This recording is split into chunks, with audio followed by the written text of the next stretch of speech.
Hi, I'm excited to share how course-based undergraduate research experiences or cures can address inequities in undergraduate research.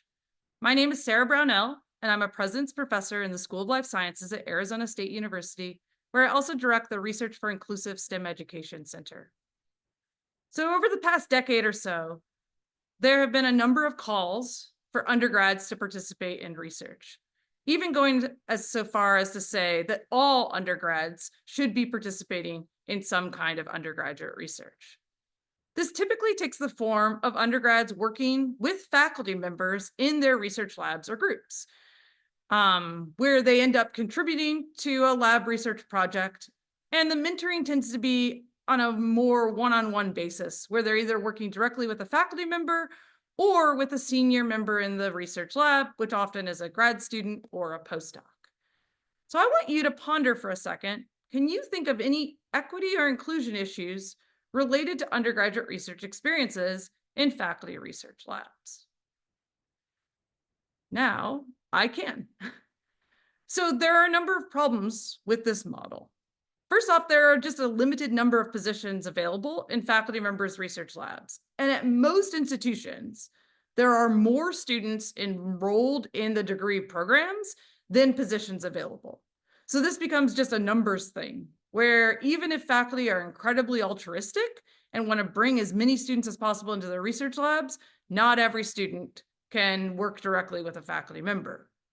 And so what this means is that there's a selection process for who actually gets to participate in undergraduate research, right?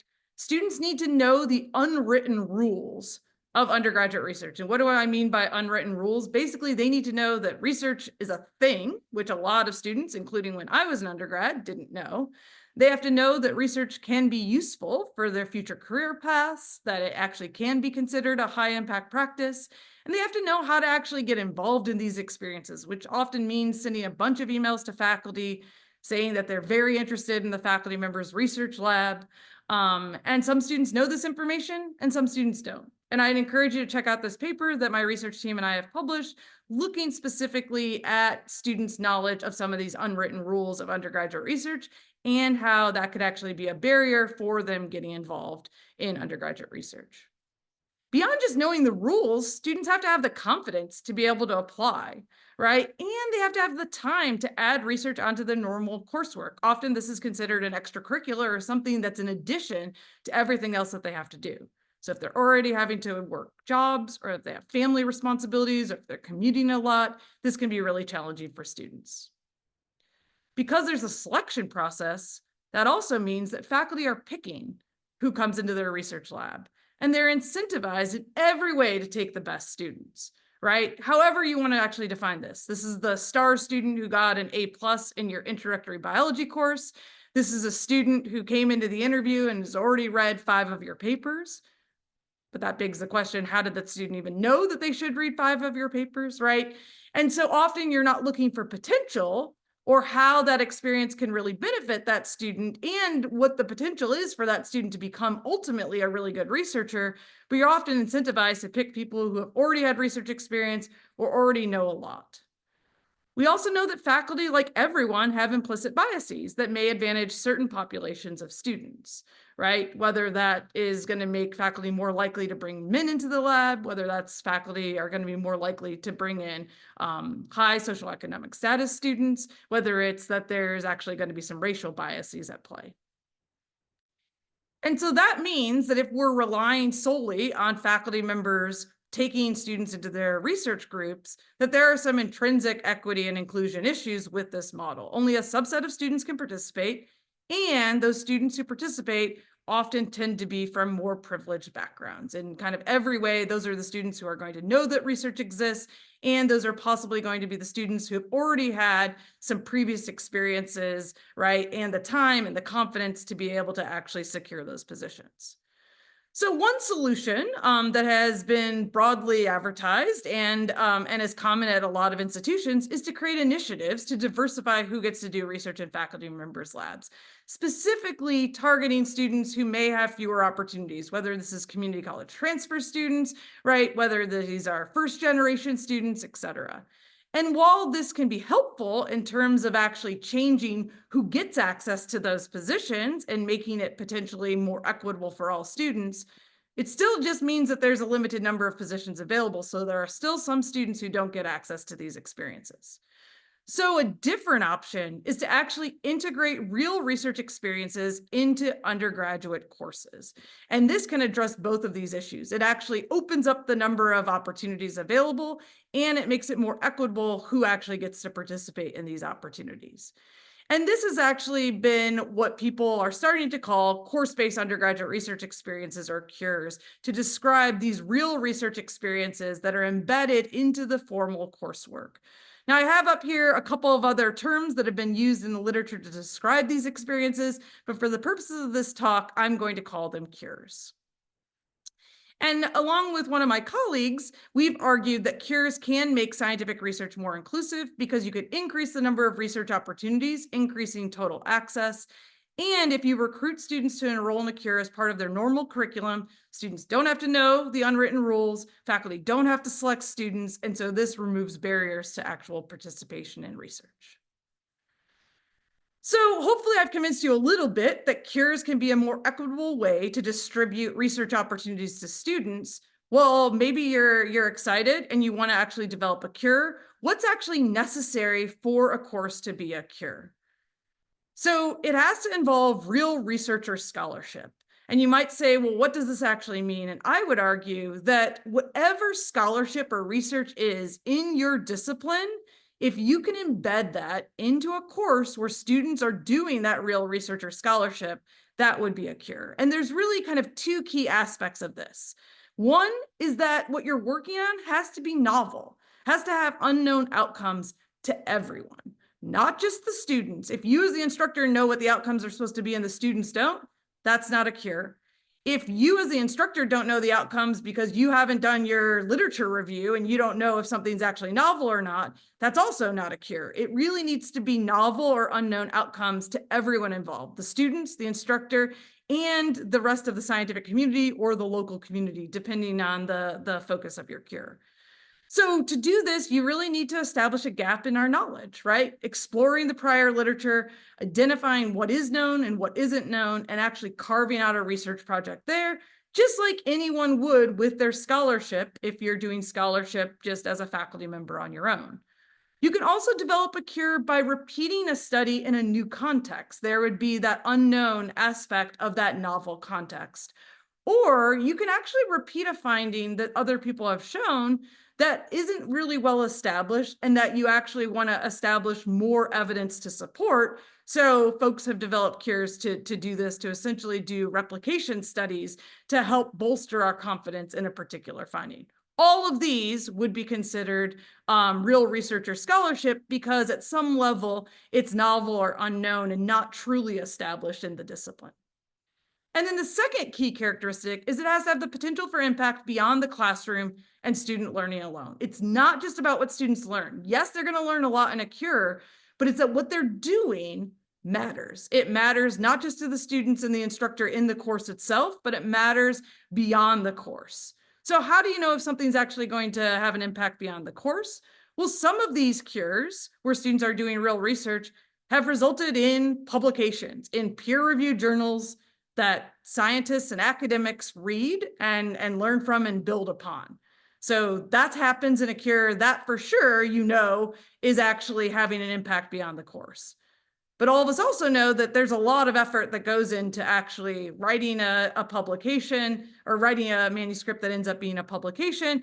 And there's a lot of things that potentially can go wrong in the process. And that is a huge leap for a lot of people. So some folks, when they design CUREs, they have more immediate outcomes that still have an impact beyond the course, whether it's uploading something to a database that's accessible by a lot of other folks like this Flybase.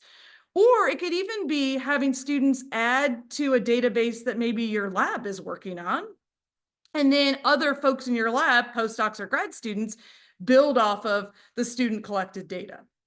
Again, it's an impact beyond the course. Maybe it's not affecting people internationally, but it's still affecting people beyond just the course itself. So the students know that what they're working on actually matters. Depending on your research project, maybe it's more appropriate to not have a publication, but to actually have some kind of community report. So can students actually work towards something that someone can read and somehow it can affect their behavior, decision-making, or thoughts? Now, I do want to call out that it's all about the potential for impact beyond the classroom and student learning alone. The research might fail. And in fact, most folks who teach a cure the very first time, things are going to go wrong and things are not going to work. And that is totally okay. It's your intention. The intention is to have an impact. And that is what's actually important. Along the way, you will learn, you'll revise things, you'll troubleshoot. And so maybe it'll take a couple iterations of your cure to actually have impact, but it's actually about what you're going into and hoping for and intending. And of course, you might do a project that just doesn't work, right? That yields negative results that aren't actually publishable. And again, it was the potential to have an impact beyond the course. So that would still make it a cure. So what can actually be a cure? What kind of research or scholarship? I would say anything in your discipline that would be considered research or scholarship, if you can embed that into a course, then that can be a cure. There are certainly going to be some topics, some techniques that are too much for beginning students, right? That if it takes you 6 months to learn how to do a technique, that's probably not going to be an appropriate technique to use in a cure. Or if it takes years and years and years of learning how to do something before you can actually do it, that's not going to be a good topic for a cure.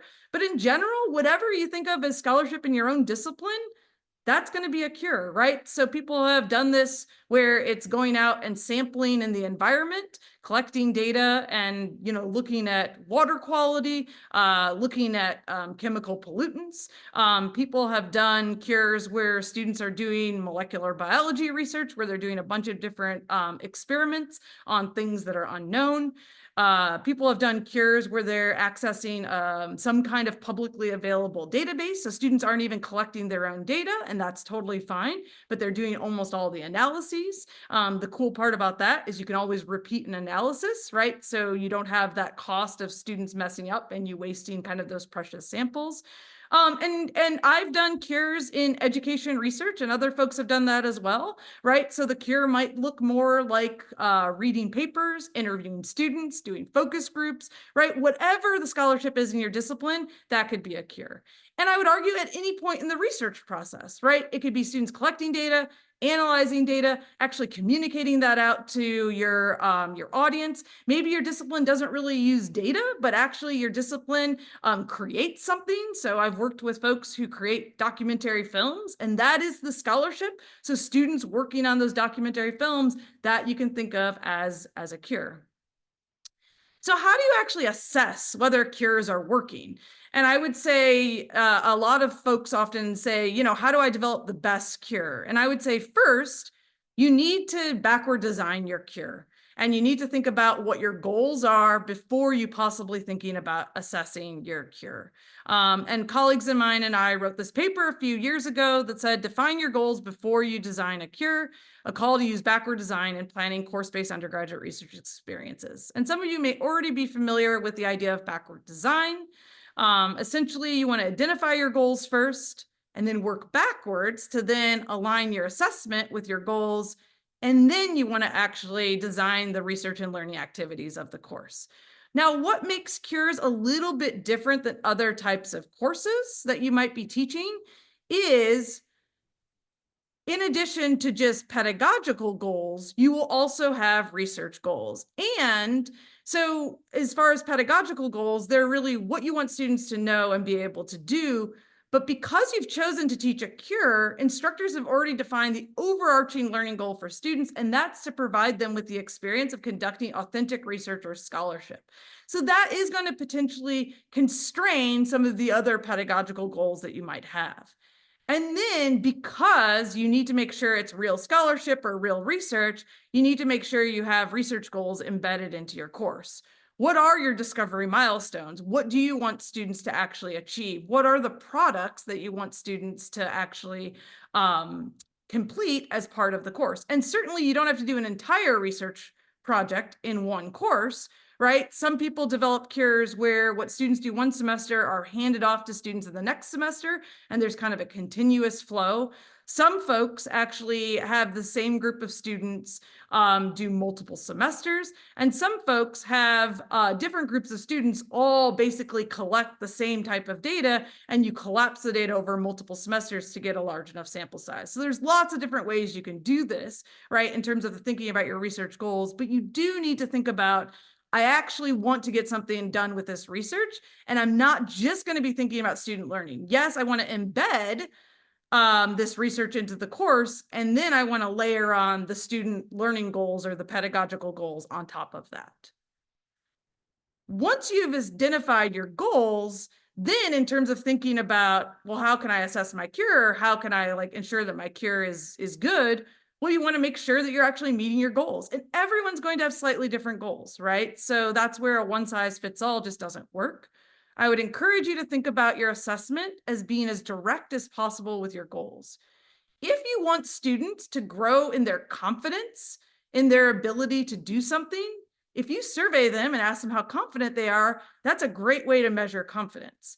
If you're interested in their ability to actually do a specific technique, and you ask students with a survey how well they can do a technique, well, that's not as direct a way as measuring that by actually observing them doing something or almost doing like a lab practical, right? So you want to think about how direct is that alignment with your assessment and your goals.